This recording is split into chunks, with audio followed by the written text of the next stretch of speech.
PISAP ng Special Action Force ang napatay sa enkwentro sa MILF o ang Moro Islamic Liberation Front at sa PIFF o ang Bangsamoro Islamic Freedom Fighters. Nangyari ito sa bayan ng mga Sapayan sa Mindanao.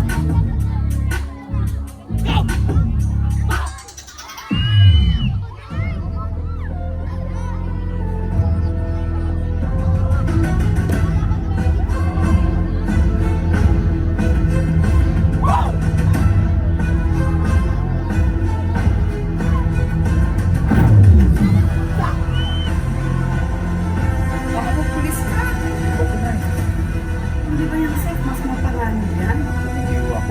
Sunod.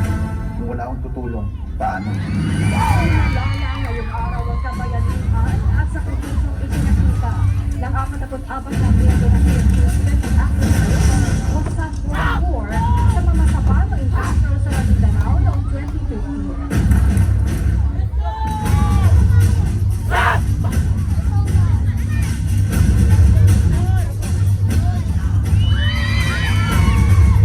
Promise you, this time, my men will get Usman and Marwan.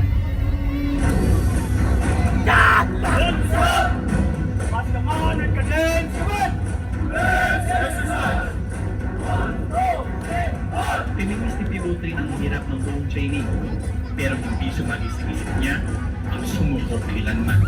Mayano ang Pangulo sa findings ng BOI report na nagsasabing malaki ang pananagutan nito sa malagim na pagpaslang sa SAP-44 sa mamasapan ng Maguindanao at ang malalim na sugat na iniwan nito sa liderato ng PNP.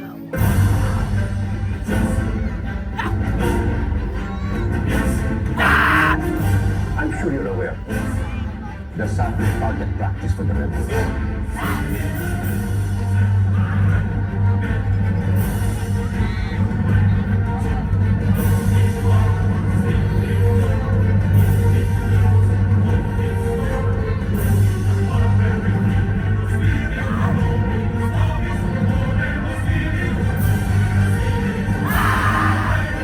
The mission was always to get number one dead or alive. Mula doon natin ang bumamasapan, no? Kung meron man ako isang kalaban, sino sa iyo? My self is my enemy.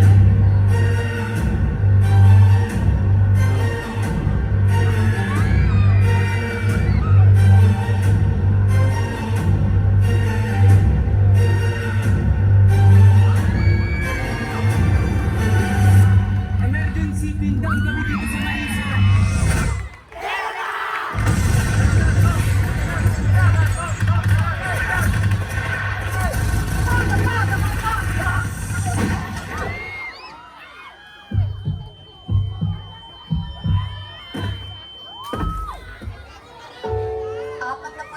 Sa mga pinakamahuhusay, pinakamatatapang at pinakamagigiting na tagaligtas ng bayan. Isinantabi ang mga sarili at inuna ang kapakanan ng buong bayan. Ang kanilang higanting sakripisyo, lubos na ipinagdadalamhati ng mga naiwang kapamilya, kasamahan at kababayan. Ang kahanga-hanga nilang sakripisyo, nag-iwan ng napakahalagang kontribusyon sa pagpapatupad ng batas at sa pagpapanatili ng kapayapaan sa buong bansa.